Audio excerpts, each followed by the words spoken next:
السلام علیکم۔ خبر شامل کریں گے محمد وقار ENN نمائندہ کی مظفر آباد آزاد کشمیر سے۔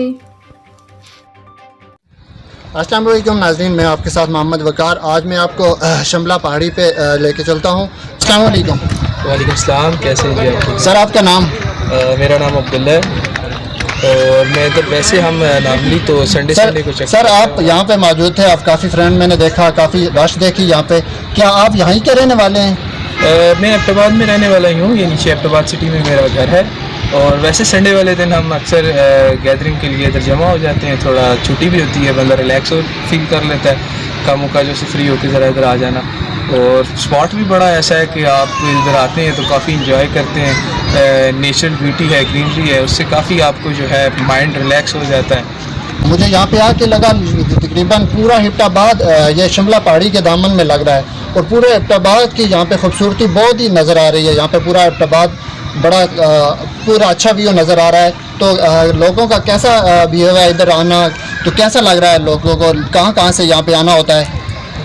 مختلف جگہوں سے لوگ آتے ہیں، بہت سارے آؤٹ سائڈرز بھی ہوتے ہیں جو صرف شملہ پہاڑی کے نام پہ اس کو وزٹ کرنے آتے ہیں۔ ساماؤ کوئی لوگ لاہور سے آ رہے ہیں، ڈفرینٹ سٹیز سے آ رہے ہوتے ہیں سیزنز میں، اور وہ جہاں پر آ کے لازمی اس شملہ پہاڑی کو آ کے وزٹ کرتے ہیں۔ اس کے پیچھے بہت ساری وجوہات ہیں، ایک تو اس کا کلچرل بیک گراؤنڈ بھی ہے، اور شملہ پہاڑی کافی ڈیسٹینیشنز ہیں، یہاں پہ FWO کا ریسٹ ہاؤس ہے، یہاں پہ گورنر ہاؤس بنا ہوا ہے نیچے، اور لاسٹلی میں کچھ عرصہ پہلے KPK ٹورزم ڈپارٹمنٹ نے اور KPK گورنمنٹ نے مل کے خصوصاً ہمارے اسپیکر مشتاق غنی صاحب، ان کی کاوشوں سے، اور ہمارے جو چیف منسٹر صاحب ہیں ان کی کاوشوں سے، کہ بڑا اچھا پارک ہے اور اس کو بڑی اچھی طرح پبلک کے لیے مینٹین کیا گیا ہے۔ کافی قسم کے ٹریکس بنائے گئے ہیں، ہٹس بنائے گئے ہیں، اور اس کے ساتھ ساتھ ایک بڑی اہم چیز کہ جنگلات کی ایک اہمیت ہمیں پتہ چلتی ہے، کیونکہ اس پہاڑ کو، اس ساری جگہ کو انہوں نے اس طرح سے ڈیزائن کیا ہے کہ ایون کہ سنگل کوئی ایک درخت بھی آپ کو کٹا ہوا نہیں نظر آئے گا، اور اس کے باوجود اس کو مینٹین کیا گیا ہے، جو کہ ایک ان کی بڑی اچھی کاوش ہے، اور اس پہ ایبٹ آباد کی عوام ان کو بڑی اچھی طرح سے سراہتی ہے کہ ایک ایسا اچھا پکنک اسپاٹ جو انہوں نے پبلک کے لیے ادھر انویش ہے، اور اس پہ ایبٹ آباد کی عوام ان کو بڑی اچھی طرح سے سراہتی ہے کہ ایک ایسا اچھا پکنک اسپاٹ جو انہوں نے پبلک کے لیے ادھر انوینٹ کیا ہے، جس کی وجہ سے مختلف شہروں سے بھی لوگ آتے ہیں اس کو وزٹ کرنے کے لیے، اور اس کی لوکیشن بھی ایسی ہے کہ آپ کو یہ ایبٹ آباد کا واحد ایسا پوائنٹ ہے جو آپ کو 360 ویو دیتا ہے، اس کی آبادی کا بھی، اس کی سراؤنڈنگ اور بیوٹی کا بھی، اور پہاڑوں کا بھی۔ سر آپ نے جیسے بتایا، بہت اچھی گفتگو کی ہے، اس کے متعلق بتایا۔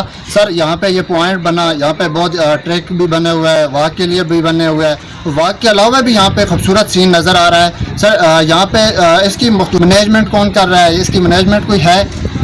بالکل ایگزیکٹلی، مینجمنٹ کے بغیر تو اتنی اچھی طرح سے آپ اس چیز کو نہیں چلا سکتے۔ اس کی باقاعدہ گورنمنٹ آرگنائزیشنز ہیں جو اس کو مینیج کر رہی ہیں، جنہوں نے آگے اس کو مختلف ہاتھوں میں ہینڈ اوور کیا ہوا ہے، اور وہ اس کو بڑی اچھی طرح مینیج کرتے ہیں، اس کی پارکنگ کو، اور اس میں جو ٹورسٹ کا ان آؤٹ ہے اس کو، اور اس کی سیکیورٹی کو، اس میں ہر چیز کو جو ہے ہمارے لیڈر جو ہے مشتاق غنی صاحب ادھر جو ایبٹ آباد میں کافی عرصے سے، جن کا لقب بھی ہے فرزند ہزارہ کا، وہ ہر چیز کو پرسنلی خود انوالو ہوتے ہیں اس کی ساری چیزوں میں۔ اگر کسی چیز کا ایشو آ رہا ہے وہ خود اس کو ریزالو کر رہے ہوتے ہیں، اور ہر چیز، سیکیورٹی کیمراز لگے ہوئے ہیں، اسپیکرز لگے ہوئے ہیں، تو کسی بھی قسم کی جو ہے پبلک کو یہاں پر کوئی مسئلہ نہیں ہو رہا ہوتا۔ ہر چیز بڑی ویل نون قسم سے انہوں نے مینٹین کی۔